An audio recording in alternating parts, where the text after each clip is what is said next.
काल दिनांक 16 तारखेला 16/4/25 रोजी 10 वाजता दरम्यान लोहमार्ग रेल्वे पोलीस स्टेशनकडे लोणावळाकडे एक महिला कर्मचारी आहे चव्हाण हवालदार चव्हाण म्हणून त्यांना अशी माहिती मिळाली की मुंबई पुणे जाणाऱ्या ट्रॅकवर कर्जतनंतर स्टेशन ठाकूरवाडी या ठिकाणी पोल नंबर 118 112 व 116 ठिकाणी एक सुटकेस पडली असून त्यामधून एक हात बाहेर पडलेला आहे म्हणून त्यांनी ते जाऊन पाहणी केली असता त्यामध्ये एक महिलेची डेड बॉडी त्यांना मिळून आली म्हणून त्यांनी कर्जत पोलीस स्टेशनला ज्युडिक्शन कर्जत पोलीस स्टेशन असल्याने त्या ठिकाणी जाऊन मी गरड साहेब स्टाफने जाऊन पाहणी केली असता त्यामध्ये एका 28 ते 30 वर्ष महिलेचा मृतदेह बॅगमध्ये मिळून आला.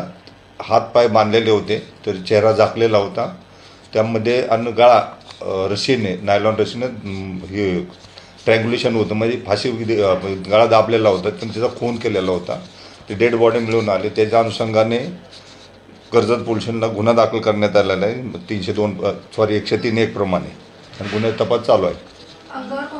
अंगावर फक्त एक प्रकारचं वन आहे अजून PM होऊन चालू आहे. PM ट्रँग्युलेशनचं वन आहे फक्त आणि त्याचा पोस्टमॉर्टम पनवेल जिल्हा रुग्णालय पनवेल या ठिकाणी करत आहे. आत्ताचे आम्ही त्या ठिकाणी कर्जत रेल्वे स्टेशनवर माहिती घेतलेली आहे. काल रात्री किती ट्रेन्स पुण्याकडे गेल्या कर्जतवरून त्या ट्रेनची सर्व माहिती घेऊन आम्ही त्याप्रमाणे त्या 3 टीम तयार केलेल्या आहेत आणि त्याप्रमाणे आम्ही ते CCTV फुटेजच्या आधारे आपण महिलेचं आयडेंटिफिकेशन करत आहे.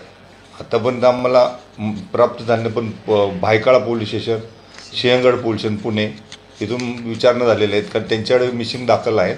आपण एक मिसिंगसाठी स्वतंत्र टीम नेमलेले आहे जे मोठे स्टेशन्स आहेत just like CST Thane Dadar आणि कल्याण त्या पोलीस स्टेशनला मिसिंग दाखल आहे का आजूबाजूला दाखल आहे त्याप्रमाणे तपास करत आहे.